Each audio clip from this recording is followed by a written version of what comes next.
MSc third semester रसायन विज्ञान के सभी विद्यार्थियों का उनकी सेकंड पेपर की कक्षा में स्वागत है। आज हम बल्क एंड ट्रेस एलिमेंट के अंतर्गत कॉपर की महत्ता के बारे में पढ़ेंगे।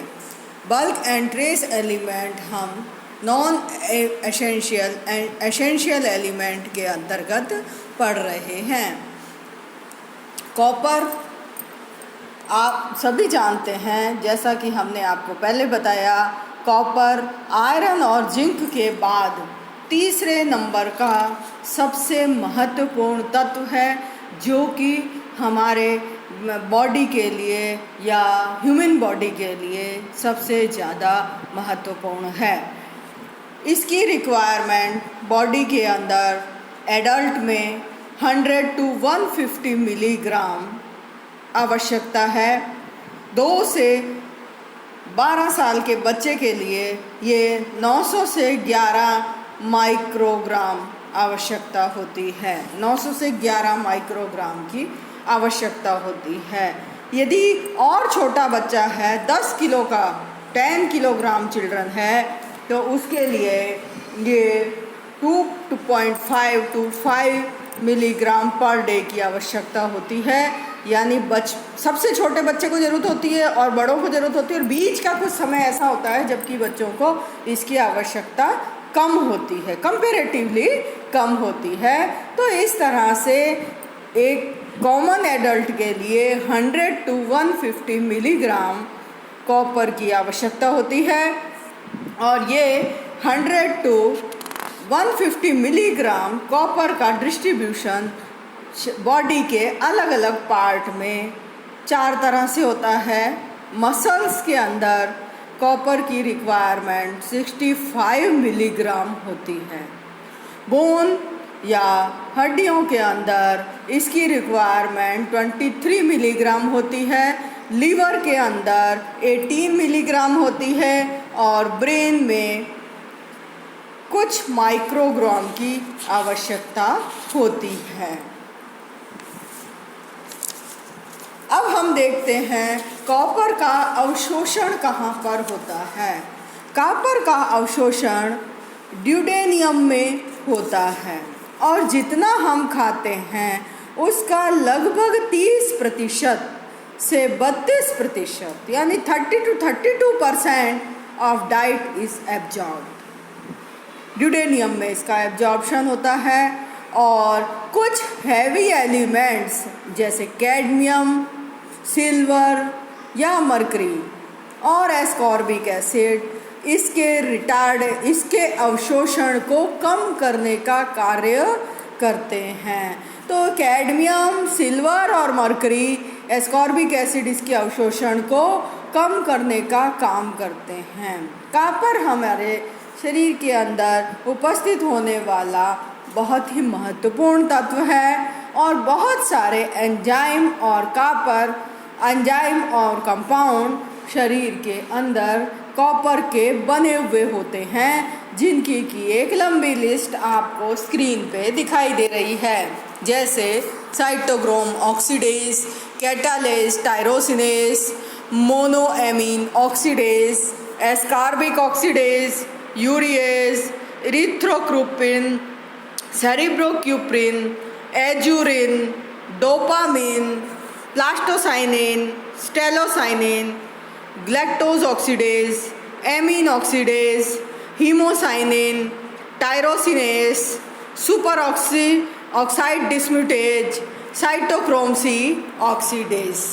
तो ये बहुत सारे ऐसे एंजाइम और कंपाउंड हैं जो कि बॉडी में पाए जाते हैं, और ये कहीं ना कहीं शरीर की विभिन्न गतिविधियों में अपना लगातार योगदान देते रहते हैं। It is a continuous process. आपको पता नहीं चलता कि कौन सी बायोलॉजिकल एक्टिविटी कितनी निपुणता के साथ हमारे शरीर में चल रही है, और लगातार शरीर के सारे सिस्टम अपना व्यवस्थित कार्य करते रहते हैं।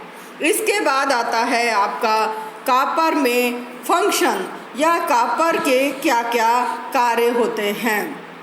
कॉपर का सबसे महत्वपूर्ण कार्य है कि ये बहुत से एंजाइम का महत्वपूर्ण पार्ट है, यानी जो भी एंजाइम्स हैं उन एंजाइम का ये सेंट्रल मेटल एटम है और बहुत सी बायोलॉजिकल एक्टिविटीज़ को संपादित करने में सहयोग करता है। कॉपर +1 और +2 ऑक्सीडेशन स्टेट का होता है और समय समय पर आवश्यकता के अनुसार जब कहीं भी रेडॉक्स रिएक्शन होती है तो +1 से +2 में, +2 से +1 में कन्वर्ट हो सकता है और एनर्जी वगैरह का ट्रांसफ़र करके इलेक्ट्रॉन ट्रांसफ़र रिएक्शन करवाकर ये बहुत सी बायोलॉजिकल एक्टिविटीज़ को संपादित करता है। इसका दूसरा महत्वपूर्ण रोल है कि ये हीमोग्लोबिन के बायोसिंथेसिस में सहयोग करता है, यानी हीमोग्लोबिन का जो निर्माण का कार्य में है उसके अंदर कॉपर सहयोग करता है और आयरन ट्रांसपोर्ट का काम करता है। तीसरा जो महत्वपूर्ण तत्व है वो है, इसका जो उपयोग है वो है आपका help in formation of bones. हड्डियों के निर्माण में भी ये सहयोग करता है। इसके अलावा बहुत सारे इनवर्टिब्रेट्स का, यानी जो अकशेरुकी जंतु हैं उनके अंदर रक्त निर्माण में जो सेंट्रल मेटल एटम है वो कॉपर होता है, जैसे कि जिसको कि हम हीमोसाइनिन के नाम से जानते हैं। हीमोसाइनिन के अंदर जो है वो कॉपर प्रेजेंट होता है। अगला है इसका महत्वपूर्ण रोल जो कॉपर के द्वारा हमारे शरीर में अदा किया जाता है या लिविंग ऑर्गेनिज्म में होता है, वो है इलेक्ट्रॉन ट्रांसफ़र रिएक्शंस को संपादित करना। यह बहुत सारी इलेक्ट्रॉन ट्रांसफ़र रिएक्शंस को संपादित करता है। इसके इन इलेक्ट्रॉन ट्रांसफ़र रिएक्शन के संपादन का मुख्य कार्य एजुरिन, प्लास्टोसाइनिन और स्टेलोसाइनिन के द्वारा होता है। प्लास्टोसाइनिन लोअर जो प्लांट्स हैं उनके अंदर प्रेजेंट होता है और वहाँ पर इसमें इलेक्ट्रॉन ट्रांसफ़र रिएक्शन और फूड फॉर्मेशन का कार्य होता है। इसके अलावा कॉपर के बहुत सारे एंजाइम कोलेजन और इलास्टिन बनाने का कार्य करते हैं। ये हमारे यानी अस्थि मज्जा बनाने का काम करते हैं। अस्थि मज्जा को हम कहते हैं कोलेजन इलास्टिन, अस्थि मज्जा बनाने का ये काम करते हैं। इसके अलावा ऑक्सीजन ट्रांसपोर्ट में मदद करता है। ऑक्सीजन ट्रांसपोर्ट के अंदर भी कॉपर का महत्वपूर्ण रोल होता है। इसका एक एंजाइम सुपर ऑक्साइड डिस्मोटोज बॉडी में डिटॉक्सिफिकेशन का कार्य करता है, यानी हमारे बॉडी में कोई भी विष आ जाता है, यानी कोई भी विषैला पदार्थ, जैसे हमारे खाने में कोई हैवी मेटल्स या दूसरे लेड है या इस तरह के आ जाते हैं, तो उनसे जो बनने वाले प्रभावित विष हैं उनको ख़त्म करने का कार्य करता है।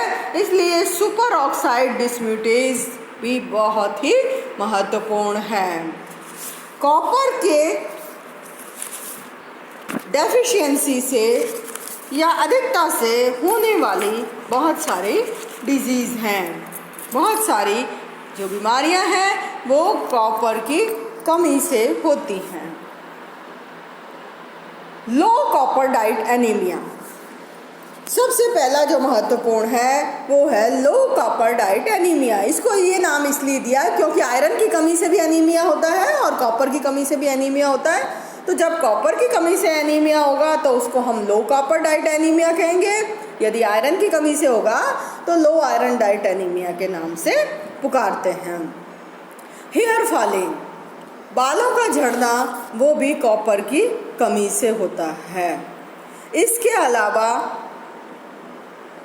एट्रोफी ऑफ मायोकार्डियम, यानी मायोकार्डियम जो हार्ट है उस हार्ट की दीवार का और उसकी वेसल्स में कड़कपन आना यानी उनमें स्टिफनेस हो जाना, ये भी कॉपर की कमी के कारण हो सकता है। और हार्ट की दीवार में स्टिफनेस आने या वेसल्स में फ्लेक्सिबिलिटी की कमी होने से वेसल्स रैप्चर हो सकती हैं, और बहुत ज़्यादा यदि वेसल्स में स्टिफनेस आ जाती है तो वेसल्स रैप्चर होने से ब्लड निकल जाता है और कई बार एनिमल की डेथ भी हो जाती है। अगला जो डिजीज़ है वो है लॉस ऑफ बॉडी वेट, शरीर में वजन की कमी हो जाती है। इससे अगला इसमें है कि depletion of brain copper.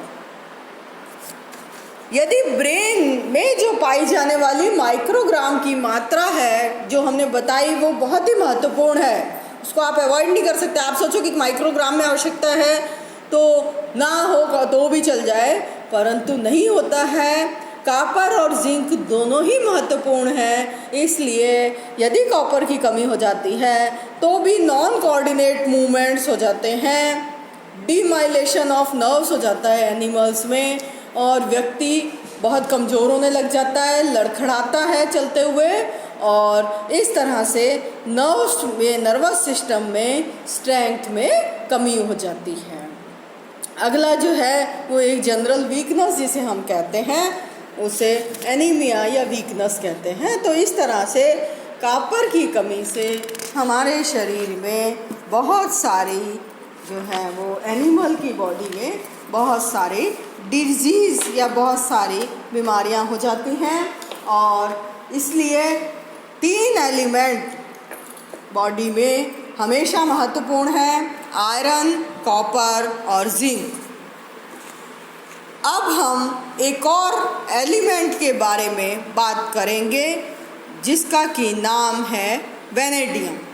Vanadium भी हमारे शरीर में महत्वपूर्ण रोल अदा करता है। इसकी हमारी डेली रिक्वायरमेंट है 6 to 18 microgram per day. 6 to 18 microgram है, इसलिए इसको हम ट्रेस एलिमेंट के अंदर भी ले सकते हैं। यानी हमने एक लिमिट रखी कि इतने मिलीग्राम से यदि ज़्यादा ज़रूरत है तो वो बल्क एलिमेंट होगा और उससे कम है तो ये ट्रेस एलिमेंट है। यानी वेनेडियम भी एक एसेंशियल एलिमेंट है शरीर के लिए, परंतु इसकी रिक्वायरमेंट कम होती है। इसकी सेफ अपर लिमिट जो हमारे पास है वो है आपकी 1.8 मिलीग्राम। इसके सोर्स हैं स्किम मिल्क, यानी जो सूखा दूध होता है उसके अंदर होता है, लोबस्टर के अंदर होता है, वेजिटेबल ऑयल्स के अंदर पाया जाता है, शेल ऑयल्स के अंदर पाया जाता है। Vanadium may also serve in place of molybdenum in nitrogenase enzyme. Nitrogenase enzyme जो कि लोअर प्लांट्स में पाया जाता है, शैवाल वगैरह में, उसमें फेरेडॉक्सिन पाया जाता है, और उस फेरेडॉक्सिन में बहुत सारी जगह पर मोलिब्डेनम होता है। मेनली जो ये सब्सटेंस है वो किसका बना हुआ है? आयरन का, पर इसमें आयरन की जगह पर बहुत सी जगह पर मोलिब्डेनम होता है, परंतु 23 आयरन एलिमेंट्स के पश्चात 1-2 जगह पर वेनेडियम आ जाता है, और इस तरह से 23 आयरन एटम और 20 लेवाइल सल्फर के बीच में आयरन सल्फर प्रोटीन या फेरिडॉक्सिन के अंदर 2 वेनेडियम एलिमेंट उपस्थित होते हैं, और इस तरह से ये लोअर प्लांट्स में शैवाल वगैरह के अंदर उपस्थित होता है। इसके जो कार्य हैं, इसका सबसे महत्वपूर्ण कार्य है ये डायबिटीज़ के ट्रीटमेंट में मदद करता है, लो ब्लड प्रेशर में हेल्पफुल है, हाई कोलेस्ट्रॉल हो तो भी यदि इसकी मात्रा ली जाए बॉडी में तो उसको कंट्रोल करता है, हार्ट डिजीज़ को कंट्रोल करता है, ट्यूबरकुलोसिस को कंट्रोल करता है, सिफिलिस को कंट्रोल करता है और एडेमा, वाटर रिटेंशन जो बॉडी में है उसको कंट्रोल करने का काम करता है। यानी वाटर रिटेंशन की मात्रा को कंट्रोल करने का काम करता है, हार्ट के विभिन्न कार्यों को कंट्रोल करने का काम करता है, टीबी नहीं होने देता है या ट्यूबरकुलोसिस नहीं होने देता, और कोलेस्ट्रॉल की मात्रा और बीपी की मात्रा, बीपी को नियंत्रित करता है। इसके अलावा इसका जो कार्य है वो मेटाबॉलिक सिंड्रोम को इम्प्रूव करना है। तीसरा जो इसका कार्य है वो है enzyme is encoded by different genes. ये डिफरेंट जीन्स के द्वारा ये एंजाइम इनकोडेड होता है।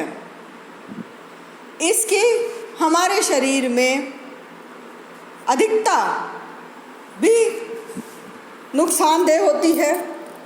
यदि वेनेडियम अधिक मात्रा में हमारी बॉडी में होता है तो हमारी आँखों में इरिटेशन या खुजली होने लग जाती है, स्किन में खुजली होने लग जाती है। अपर रेस्पिरेटरी ट्रेस, ये ट्रैकिया यानी अपर रेस्पिरेटरी ट्रेस का मतलब है ये नाक से लेकर के और गले वाला जो पोर्शन है श्वास नली का, वो वाला पोर्शन, उसके अंदर इन्फ्लेमेशन या खुजली होती है। ब्रोंकाई के अंदर भी इन्फ्लेमेशन या खुजली होने लग जाती है। यानी इसकी कमी से इसके कार्य जो है वो बहुत महत्वपूर्ण है। इसलिए इसकी कमी से heart disease, diabetes, blood pressure, TB, syphilis और एडेमा नाम की बीमारी हो जाती है। और इसकी अधिकता से आँखों में इरिटेशन, स्किन में इरिटेशन, इन्फ्लेमेशन और ब्रोंकाई में प्रॉब्लम यानी श्वास से संबंधित रोग होने की संभावना रहती है। तो इस तरह से हमने आज कॉपर और वेनेडियम के बारे में अध्ययन किया। तो इस तरह से कॉपर हमारे शरीर का बहुत महत्वपूर्ण एलिमेंट है और इसके साथ ही वेनेडियम भी काफ़ी महत्वपूर्ण रोल अदा करता है। तो